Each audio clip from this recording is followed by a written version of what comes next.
રાજ્યના સમસ્ત બ્રહ્મ સમાજનો એક જવાબદાર આગેવાન છું। જી અંતે 13 વર્ષે મફતભાઈ સાચા સાબિત થયા છે। જી શિવાનંદજીના ભંડારાનો પણ સંપૂર્ણપણે સંચાલન કરનાર વ્યક્તિ છું। વચનો જે કંઈ વાતો અમારી જોડે કરી એમાંનો કોઈ પણ વાતનું વર્તન એમના વ્યવહારમાં ભંડારા વખતે દેખાયું નહીં। આનંદ બાપજીની વાણી વર્તન અને વ્યવહારમાં અજુગતું દેખાયું। 32 રાજપુરોહિત સમાજના કોઈ વ્યક્તિને પૂછવામાં પણ ના આવે એવી રીતે ભંડારાનું વર્તન મેં જોયું।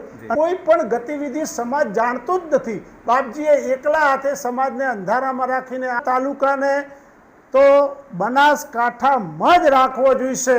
છેલ્લે જ્યારે કૃષ્ણાનંદ બાપજીની ભાષા સાંભળી ત્યારે મને એમ થયું કે મફતભાઈએ પણ કંઈક આવો કડવો અનુભવ કર્યો હોય તો જ બાપજીને કંઈક કડવા શબ્દો બોલેરા તાલુકામાં રૂણી અને અનાપુર ગઢ ગામે સુંદર 2 હાઈસ્કૂલો ચલાવું છું। ગિરી બાપજીને મારા ઘેર જનાલી બોલાવી પાઠ કરી અને મેં પણ પાલનપુરમાં પરમારથના કાર્યો કોઈ કરતું હોય તો અમારું વિજય હનુમાન સંન્યાસ આશ્રમ કરે છે। પણ મારા સમાજના જ સાથી સાથે વ્યતીત થશે એવો સંસ્કાર એના મગજમાં દરેક વાલીએ દરેક મા બાપે ભરવો જોઈએ। અને આ નમસ્કાર, આજે આપણે આ વિશેષ પોડકાસ્ટમાં બનાસકાંઠા જિલ્લાના કાર્યકારી અધ્યક્ષ અને સમાજના વરિષ્ઠ આગેવાન ડામરાજી સાહેબ સાથે મુલાકાત કરી રહ્યા છીએ।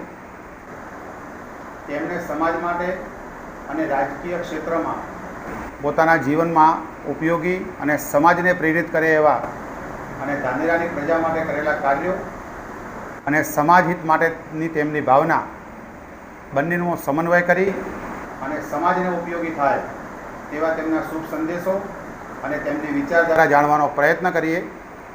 આવો તેમની સાથે સંવાદની શરૂઆત કરીએ।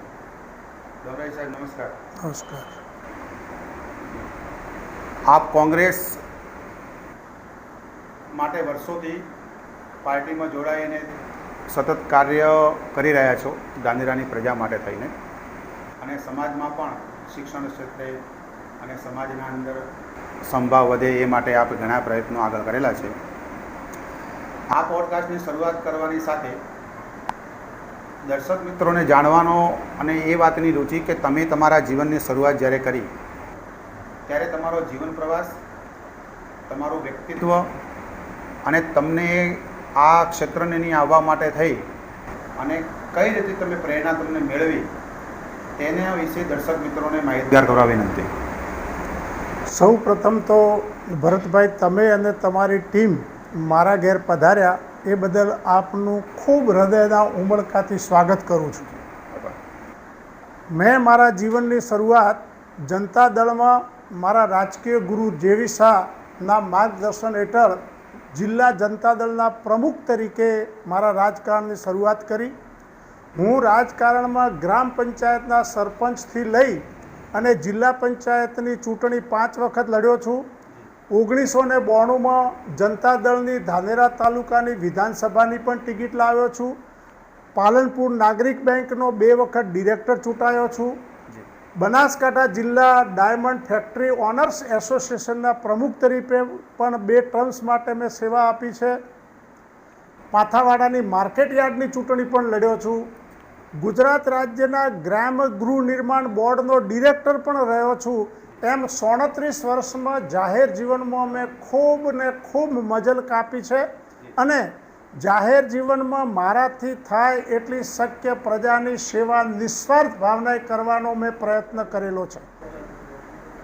આપશ્રીએ બહુ ઉત્તમ વાત કરી અને આ વાત દ્વારા આપણને જે પણ પદ ઉપર તમે જે કર્મનિષ્ઠાથી વાત કરી અને પોતે કામ કરેલા છે, સમાજ સેવાની વાત કરીએ તો ધાર્મિક જે કાર્યક્રમો છે સમાજમાં જે થતા હોય, મોટા મોટા ફંક્શનો થતા હોય, સમાજની અંદર ધાર્મિક કાર્યક્રમોમાં સમાજ બંધુઓ અને સમાજના યુવાઓ પોતે કેવી રીતે ભાગીદારી નોંધાવી શકે અને સામાજિક વ્યવસ્થા કેવી રીતે જળવાઈ રહે અને ધાર્મિક કાર્યક્રમોમાં કેવી રીતે આયોજન થવું જોઈએ એ વિશે કોઈ સલાહ સૂચન જણાવવા વિનંતી। ભરતભાઈ, ધાર્મિક પ્રસંગોની વાત કરવામાં આવે તો હું સમાજ જીવનમાં સમગ્ર ગુજરાત રાજ્યના સમસ્ત બ્રહ્મ સમાજનો એક જવાબદાર આગેવાન છું. જી ધાર્મિક કાર્યક્રમો મેં બહુ જોયા છે જી અને ધાનેરા તાલુકાનો 32 રાજપુરોહિત સમાજનો શિવાનંદજીના ભંડારાનો પણ સંપૂર્ણપણે સંચાલન કરનાર વ્યક્તિ છું. અને આ વખતે તાજેતરમાં રવિધામમાં થયેલા ભંડારાની પણ ગતિવિધિઓ મેં જોઈ છે. બરાબર. સામાજિક અને ધાર્મિક એ બે કાર્યક્રમોનો સમન્વય થતો હોય એવો 32 રાજપુરોહિત સમાજનો એક સુંદર કાર્યક્રમનું આયોજન થયું. એ કાર્યક્રમમાં શરૂઆતમાં ખૂબ સુંદર મને આનંદ થયો, પણ જેમ જેમ જેમ જેમ જેમ પ્રેમ સભાઓ આગળ વધતી ગઈ અને જેમ જેમ પ્રેમ સભાઓમાં બાપજીએ જે કંઈ વચનો જે કંઈ વાતો અમારી જોડે કરી એમાંનો કોઈ પણ વાતનું વર્તન એમના વ્યવહારમાં ભંડારા વખતે દેખાયું નહીં. ભંડારા વખતે બાપજી અમને એમ કહેતા કે આ એક સુંદર કાર્યક્રમ છે ને મિની કુંભ મેળો કરવાનો છે. આવા ધાર્મિક કાર્યક્રમો હું તો ખૂબ મોટા મોટા કુંભ મેળામાં પણ ગયો છું. શ્રી કલ્યાણગીરી બાપજી સાથે ખૂબ ધાર્મિક સ્થળો ઉપર હું ફર્યો છું, પણ સત્યાનંદ બાપજીની વાણી વર્તન અને વ્યવહારમાં અજુગતું દેખાયું. મારો ભૂતકાળ ભૂલી જવાનો છે. કલ્યાણગીરી બાપજી સાથેના ભૂતકાળના જે કંઈ સંબંધો છે એમાં હું ભૂલીને પણ એમને આ ભંડારામાં લાવવાનો છું. એમનું બહુ સન્માન કરવાનો છું, ભવ્ય સન્માન કરીશ. એમને લાવવાની જવાબદારી ડામરાજી તમને સોંપવામાં આવે છે. અને પછી શું કારણ બન્યું કે કલ્યાણગીરી બાપજીનું અપમાન થઈ ગયું હોય એ રીતે પત્રિકા મોકલવામાં આવે અને 32 રાજપુરોહિત સમાજના કોઈ વ્યક્તિને પૂછવામાં પણ ના આવે એવી રીતે ભંડારાનું વર્તન મેં જોયું. અને સતત ભંડારામાં બાપજીએ અમને પાઘડીઓ લાવશું, સમાજનું સન્માન કરીશું, નાના પ્રકારની મીઠાઈઓ બનાવીશું અને સમાજે ક્યારેય પણ નહીં જઈ હોય એવા ભોજન પીરસીશું. બેન્ડ વાજા સાથે સમાજના તમામ આગેવાનોનું બહુ સન્માન કરીશું. અને ભંડારામાં ઘણી મોટી મોટી વાતો બાપજીએ કરેલી. 50 પાનાની 39 પાનાની પત્રિકા છપાવીશું, મૈસૂરમાં પત્રિકા છપાય છે. આવી બધી વાતો મારી સાથે કરેલી છે. એ હું રૂપાળા બાપજીની સાક્ષીએ બોલું છું. બાપજી જે કંઈ બોલ્યા એમનું કંઈ શું પણ આ ભંડારામાં વર્તન ન કર્યું એનું મને ભારોભાર દુઃખ છે.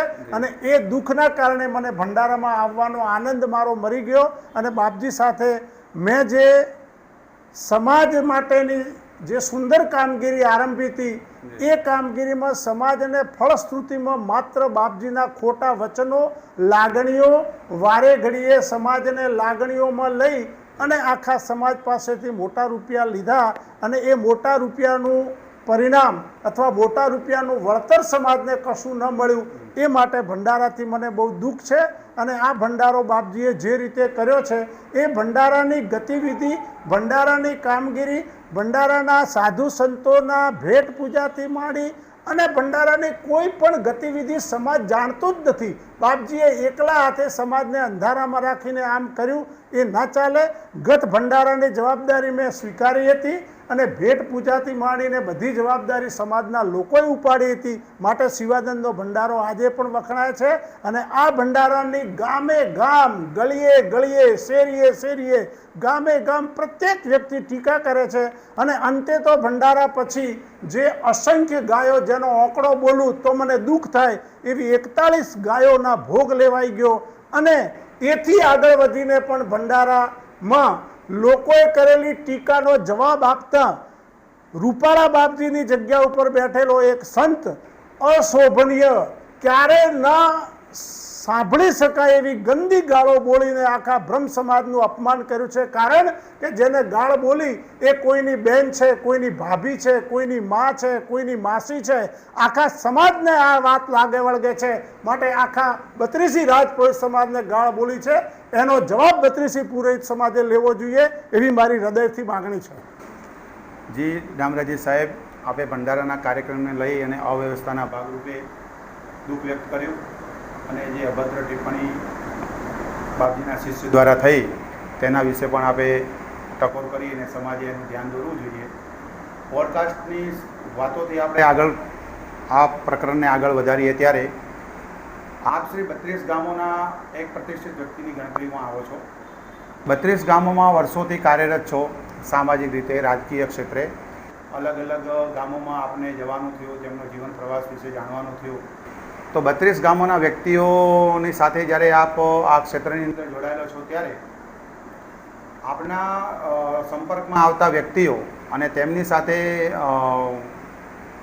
રાજકીય ક્ષેત્રની વાર્તાઓ અને મિટિંગો દ્વારા તમારા અનુભવો કેવા રહ્યા તેના વિશે જણાવવા વિનંતી. મેં રાજકારણમાં અને સમાજ જીવનમાં ખૂબ લોબી મજલ કાપી છે. હું જ્યારે સમાજ જીવનમાં જોડાયો ત્યારે મેં સમાજ જીવનમાં એવા વ્યક્તિઓ જોયા છે જેમના હું નામ આપી શકું.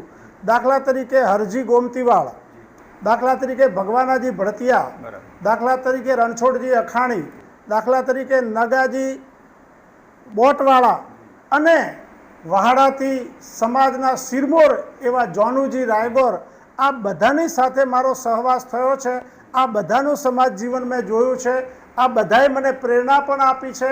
આ બધાની જોડે મેં કામ કર્યું છે.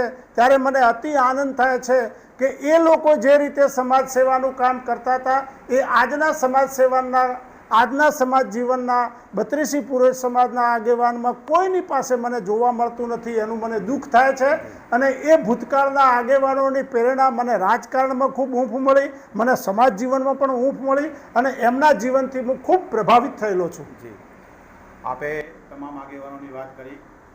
આપે ધાનેરા જે હમણાં 32 યુવક મંડળની જે મિટિંગ હતી થોડા સમય અગાઉ, ત્યારે તમારા વ્યક્તિત્વમાં આપે જણાવ્યું હતું કે સાહેબશ્રીએ પોતે દુઃખી છે સમાજના અમુક વ્યક્તિઓ દ્વારા. તો એવું શું કારણ રહ્યું કે તમારે જાહેરમાં એ વિશે વાતચીત કરવાની જરૂર પડી? કારણ કે છેલ્લા 13-14 વર્ષથી સમાજમાં ચર્ચાનો વિષય બનેલો હતો મફતભાઈ પુરોહિત માટે. અને છેલ્લે જ્યારે કૃષ્ણાનંદ બાપજીની ભાષા સાંભળી ત્યારે મને એમ થયું કે મફતભાઈએ પણ કંઈક આવો કડવો અનુભવ કર્યો હોય તો જ બાપજીને કંઈક કડવા શબ્દો બોલ્યા હોય. માટે 13 વર્ષે મફતભાઈ છેલ્લે સાચા સાબિત થાય છે અને 13 વર્ષ સુધી મફતભાઈ દુઃખી હતા. એટલે મારે એમ કહેવું પડે કે મફતભાઈએ સમાજમાં 13 વર્ષ સુધી ટક્કર લઈ અને ઘણું સહન કર્યું છે. અંતે 13 વર્ષે મફતભાઈ સાચા સાબિત થયા છે. ડામરાજી સાહેબ, પોડકાસ્ટની અંદર આપણે આગળ વાત કરીએ તો રાજકીય ક્ષેત્રમાં આપ ઘણા લાંબા સમયથી પોતાના સાર્વજનિક જીવનમાં છો. તો રાજકીય જીવનનો મુખ્ય હેતુ શું હોવો જોઈએ? રાજકીય જીવનનો મુખ્ય હેતુ એવો જોઈએ કે આપણા દ્વારા આપણે આપણા સમાજને, આપણે આપણા રાષ્ટ્રને, આપણે આપણા રાજ્યને શું મદદ કરી શકીએ. દાખલા તરીકે બનાસકાંઠામાં એવો એક પ્રશ્ન આવ્યો, એટલો ગંભીર પ્રશ્ન આવ્યો કે રાજ્ય સરકારે બનાસકાંઠા જિલ્લાના ધાનેરા તાલુકાને વાવ થરાદમાં લઈ જવાની વાત કરવામાં આવી. ત્યારે પહેલા જ દિવસે, પહેલા જ ઝાટકે મને ખબર પડી. એ જ દિવસે પાલનપુરમાં મેં આંદોલનની શરૂઆત કરી. પાલનપુરમાં ધાનેરા તાલુકામાં વસતા લોકોને ભેગા કર્યા, કલેક્ટરશ્રીને આવેદનપત્ર આપ્યું, સુરત વાત કરી, નવસારી વાત કરી, અમદાવાદ વાત કરી અને આંદોલનને આખા ગુજરાતમાં તેજ બનાવ્યું. અને મફતભાઈ, માવજીભાઈ અને નથાભાઈનો એકદમ ઉમદા ઉમળકા ભેર સાચી માગણીને ટેકો મળતા મફતભાઈ જેવા ગજાના, મોટા ગજાના આગેવાન જે સંઘના પ્રખર કાર્યકર્તા તરીકે અમારી સાથે જોડાયા અને કોઈ પણ જાતના રાજકીય મોભાની પરવા કર્યા વગર ધાનેરા તાલુકાને તો બનાસકાંઠામાં જ રાખવો જોઈશે, આ વાતને અમારા કલેક્ટર મિહિર પટેલે અમારી વાતની ગંભીરતા લઈ સરકાર જોડે સાચી રજૂઆત કરતા આજે ધાનેરા તાલુકો બનાસકાંઠામાં રહ્યો છે. અને મારા રાજકારણ દરમિયાન મેં આવા અનેક પ્રશ્નો ઉપાડ્યા છે. ધાનેરાનો પાણીનો પ્રશ્ન હોય, ધાનેરાનો રેલવે ઓવરબ્રિજનો પ્રશ્ન હોય કે પછી ધાનેરા તાલુકાના ખેડૂતોને ખાતર બિયારણના ભાવ વધારાના પ્રશ્નો હોય, આવા નાના મોટા પ્રશ્નો જ્યારે પણ મારી પાસે આવ્યા છે ત્યારે એમાં મેં આંદોલનમાં સક્રિય ભાગ લઈ અને એ પ્રશ્નનું નિરાકરણ લાવવા માટે મારા જાહેર જીવન દરમિયાન મેં ખૂબ પ્રયત્ન કર્યો છે અને મારા જાહેર જીવનનો લાભ લઈ અને કલ્યાણગીરી બાપજીના આશીર્વાદથી આજે હું 2000ની સાલથી ધાનેરા તાલુકામાં રૂણી અને અનાપુર ગઢ ગામે સુંદર 2 હાઈસ્કૂલો ચલાવું છું અને 26 વર્ષથી શિક્ષણનું ઉમદા કાર્ય મારા જાહેર જીવન થકી અને સરકારી માધ્યમની ગ્રાન્ટો લાવી અને શાળાને ખૂબ સુંદર ઓપ આપ્યો છે. આજે લોકો મારી શાળા જોવા આવે છે તો એ ચકિત થઈ જાય છે કે નજીવી ફીમાં આખા ધાનેરા તાલુકામાં ઓછામાં ઓછી ફી લઈને ભણાવતી કોઈ સંસ્થા હોય તો કલ્યાણગીરી બાપજીની શ્રી વિજય હનુમાન સંન્યાસ આશ્રમની કલ્યાણ વિદ્યાલય આ કામ કરે છે, જેનો હું ગૌરવ લઉં છું. જી ડામરાજી સાહેબ, આપે કલ્યાણગીરી બાપજીની વાત કરી. મહામંડલેશ્વર 1008 પોતે આપણા સમાજના વ્યક્તિત્વ અને આજે બહુ મોટું નામ ધરાવે છે. હવે તમારું અને બાપજીનું જે સાનિધ્ય છે, વર્ષોથી આપ તેમની સાથે જોડાયેલા છો એક શિષ્ય તરીકે, ભક્ત તરીકે, તો જ્યારે તેમના સંપર્કમાં આવવાથી પોતાના જીવનમાં તમે કેવા બદલાવ જોયા અને તેમનો સમાજ માટેનો કેવો ભાવ છે તે દર્શક મિત્રોને દર્શાવવા વિનંતી. કલ્યાણગીરી બાપજી જોડે હું છેલ્લા 45 વર્ષથી છું. પાલનપુરમાં જે દિવસે કલ્યાણગીરી બાપજીએ પગ મૂક્યો એ દિવસથી હું સિંધી કોલોનીમાં કારખાનું ચલાવતો હતો અને પહેલા જ દિવસે બાપજીનો મારો સંપર્ક થયો. ત્યાર પછી એમને 9 વર્ષ ખડેશ્વરી તરીકે તપ કર્યું અને ત્યાર પછી કલ્યાણગીરી બાપજીને મારા ઘેર જનાલી બોલાવી પાઠ કરી અને મેં કોણ ફૂંકાવીને મારા ગુરુ બનાવ્યા છે. મને એમનો સાક્ષાત્કાર થયો છે. મને એટેક આવ્યો ત્યારે બાપજીએ મને જીવતદાન આપ્યું હોય એવા મને એમના એ રસ્તા ઉપર પણ દર્શન થયા. મેં એમ કીધું કે એ ગુરુ મહારાજ હવે હું જઉં છું, ત્યારે બાપજી જાણે સાક્ષાત આવ્યા અને મને ટપલી મારીને કીધું કે જા બેટા હવે તારા કામે જા. અને હું સ્વસ્થ થઈ ગયો અને પાછો ગાડી ચલાવીને મારા કામે લાગી ગયો. એમ બાપજીના જીવનના મને એટલા બધા અનુભવ થયા છે કે આજે પણ પાલનપુરમાં પરમાર્થના કાર્યો કોઈ કરતું હોય તો અમારું વિજય હનુમાન સંન્યાસ આશ્રમ કરે છે, ગૌશાળા ચલાવે છે. રોજે રોજ લોકો 200થી 250 સવાર સાંજ પાલનપુરમાં જમે છે. કોઈ પણ વ્યક્તિ આવે આશ્રમથી તો નિરાશ થઈ જતું નથી. અને રતડિયા ખાતે તો એવો ભવ્ય આશ્રમ છે કે જો એક વખત જોવા જાઓ તો તમને તીર્થધામ જેવું લાગે. અને કલ્યાણગીરી બાપજીના જીવનમાં સદાય સમાજ માટે એમને ખૂબ ઉમદા કાર્ય કર્યું છે. 32 રાજપુરોહિત સમાજના મોટા મંડળને કલ્યાણગીરી બાપજીએ ભવન નિર્માણમાં પણ 11 લાખ રૂપિયા આપ્યા છે. પાલનપુરનું અમારું એક ભવન હતું એ વિજય હનુમાન સંન્યાસ આશ્રમનું ગાયત્રી ભવન પણ સમાજને અર્પણ કર્યું છે. અને સમાજે જ્યારે હમણાં પહેલ કરી અને ટેલ નાખી કે અમારે ધાનેરામાં કંઈક મોટું નિર્માણ કર્યું છે, ત્યારે બાપજીએ કેટલી મોટી રકમ 1,51,00,000 જેવી માતબર રકમ સમાજને ચરણે ધરી છે. આવા દાનવીર સંત અને સદાય સમાજના સાથે રહેલા, સમાજના ઉત્થાનમાં એમને રસ છે, સમાજની પ્રગતિમાં એમને રસ છે અને મારા સમાજનો ભાઈ સુખી થાય એવા સદાય એમના આશીર્વાદ સમાજ ઉપર વરસે એવા એક પુણ્યશાળી આત્મા. અને ભારતભરના સાધુ જગતમાં જેમનું માન અને સન્માન છે એનું આ ભંડારામાં માન નથી જળવાયું. મારા ગુરુનું અપમાન થયું માટે મને દુઃખ લાગ્યું છે. જી ડામરાજી સાહેબ, આપે વાત કરી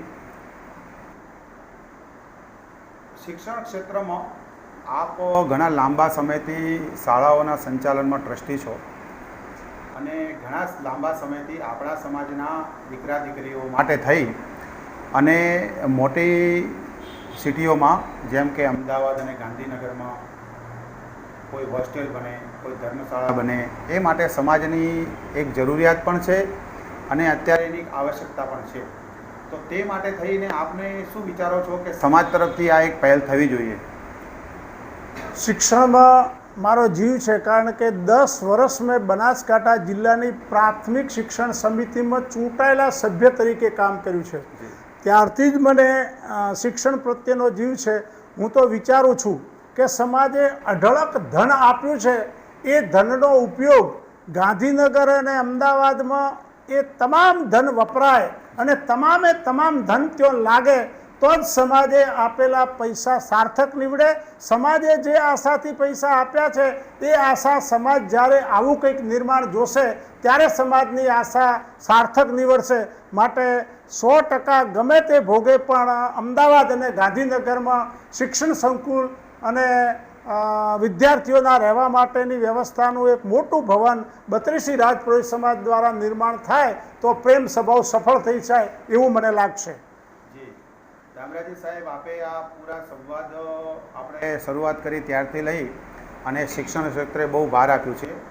આજના યુવા ભાઈ અને બહેન પોતાના સમાજની અંદર કેવી રીતે ભાગીદારી વધારી શકે અને શિક્ષણમાં મેળવેલું જ્ઞાન સમાજને કેવી રીતે ઉપયોગી થાય અને માતા બહેનો જે દીકરીઓ જે અત્યારે બહાર જે વસવાટ કરે છે તેમને શિક્ષણની સાથે સંસ્કાર કેવી રીતે આપણે એમને માર્ગદર્શનમાં જીવનમાં ઉતારી શકીએ તે માટે સમાજે કેવી પહેલ કરવી જોઈએ?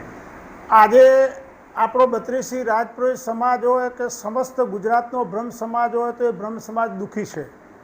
આજે આપણી દીકરીઓ બીજા સમાજોમાં જતી રહે છે. એનું દુઃખનું કારણ એ છે કે આપણી દીકરીને એને યોગ્ય વર ન મળે. એ ભણેલી હોય, ગ્રેજ્યુએટ હોય, ડૉક્ટર હોય, એન્જિનિયર હોય, વકીલ હોય, આઈપીએસ હોય, આઈએએસ હોય, એવી કક્ષાનો વિદ્યાર્થી, એવી કક્ષાનો યુવક એને સમાજમાં ન મળે ત્યારે આપણી બેન દીકરીઓ બહાર પગ મૂકતી હોય છે. માટે સમાજે દીકરાઓને ખૂબ ઉમદા સંસ્કાર આપી અને ભણાવવા જોઈએ અને પોતાના બાળકને મા બાપે ઘરમાં શિક્ષણ આપવું જોઈએ કે મારું જીવન મારા સમાજના જ સાથી સાથે વ્યતીત થશે એવો સંસ્કાર એના મગજમાં દરેક વાલીએ, દરેક મા બાપે ભરવો જોઈએ. અને આ કાર્ય કરવા માટે સમાજે સંતાનોને ઉત્તમ શિક્ષણ અને સમાજ પ્રત્યેનો પ્રેમ અને મારું બાળક મારા સમાજમાં, મારું બાળક બીજા સમાજમાં તો નહીં જ એવા ભાવ સાથે સમાજે દરેક સમાજના દરેક બાળકમાં અને વાલીમાં આ ભાવ સમાજે જાગૃત કરવો જોઈએ એવું મારું માનવું છે. જી સાહેબ, આપણે આ પોડકાસ્ટના અંતિમ અધ્યાયમાં છીએ ત્યારે આપના દ્વારા એક એવો સમાજને સંદેશ કે આવનારા ભવિષ્યમાં જે આવનારી આપણી પેઢી છે એને યોગ્ય જગ્યાએથી માર્ગદર્શન મળે અને સમાજના આવનારા તમામે તમામ યુવા પેઢી એક સાચી દિશામાં જાય અને એ કોઈ પણ અટકળોથી ભ્રમિત ન થાય એ માટે થઈ અને સમાજના યુવાધનને આપ કોઈ સારો સંદેશ આ પોડકાસ્ટ મારફતે જણાવવા વિનંતી. મારો સમાજના તમામ યુવાનોને એક સંદેશ છે કે આપણા સમાજને લીડ કરનારા લોકો ખોટા પ્રલોભનો આપે, ખોટી લાલચો આપે, લાગણીઓની વાતો કરીને સમાજને ભરમાવે અને હું સમાજને દોરનારો છું, હું સમાજને લઈ જવાનો છું ઉચ્ચ કક્ષાએ, તો એવી વાતોમાં આવવાની જરૂર નથી. સમાજના યુવાને પોતાના પગ ઉપર થવા માટે પોતે સેલ્ફ કોન્ફિડન્સથી આગળ આવે તો જ એ બાળક આગળ વધી શકે છે. અને માત પિતાએ પોતાના બાળકના જતન કરવા માટે એના વિદ્યા અભ્યાસમાં સૌથી વધારે કાળજી રાખવી જોઈએ એવો મારા સમાજના તમામ વડીલોને અને યુવાનોએ પણ પોતાના 21-22 વર્ષ સુધી વિદ્યા અભ્યાસમાં રચાપચા રહેવું જોઈએ. અને વિદ્યા અભ્યાસ હશે તો જ તમે આગળ વધી શકશો, વિદ્યા અભ્યાસ હશે તો જ તમારું આગળનું જીવન સુખી થશે. માટે વિદ્યા અભ્યાસમાં સમાજ આગળ વધે એવો સમાજને શુભ સંદેશો પાઠવું છું. જી દામરાજી સાહેબ, આપ અમારી સાથે જોડાણા અને અમને આપનો કિંમતી સમય અમને ફાળવવા બદલ અમે ખૂબ ખૂબ આપના આભારી છીએ. જય હિન્દ, જય ભારત. આપ પધાર્યા એથી મને અતિશય આનંદ થયો. જી દર્શક મિત્રો, આજના આ શુભ પોડકાસ્ટમાં દામરાજી સાહેબે આપણને એમની જીવન માટેના કરેલા કાર્યો મારફતે અને એમની લાગણીઓ દ્વારા સમાજને જે પણ સંદેશ આપ્યો છે એ આપણે આપણા જીવનમાં ઉતારી અને એક યુવાધનને સાચી રાહ બતાવી તે બદલ એમનો ખૂબ ખૂબ આભાર. આ પોડકાસ્ટમાં આપણે અહીંયા જે વાતો કરી છે એ આ સમાજના હિત માટેની છે અને આ પોડકાસ્ટમાં આપ તમામ દર્શક મિત્રો જોડાણા તે બદલ આપનો ખૂબ ખૂબ આભાર. જય શ્રી રામ, જય પરશુરામ.